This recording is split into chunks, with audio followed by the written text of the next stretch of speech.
yung hearing kayo ng hearing dyan, tapos hanggang ngayon wala pa rin napapanagot regarding sa paglulustay ng limpak na salapi ng gobyerno, di ba?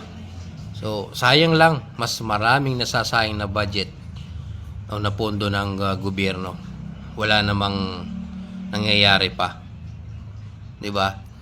Kahit hindi magtayo ng independent body para mag-imbestiga, kung gumagalaw lang sana yung mga ahensya ng gobyerno na dapat sumasawata sa mga corruption na yan. Wala na bang may prinsipyo ngayon? Lahat pa ng namumuno ngayon kaya ng suhulan. Wala na ba talagang matinong paggugobyerno? 'Di ba, nakaka-frustrate lang.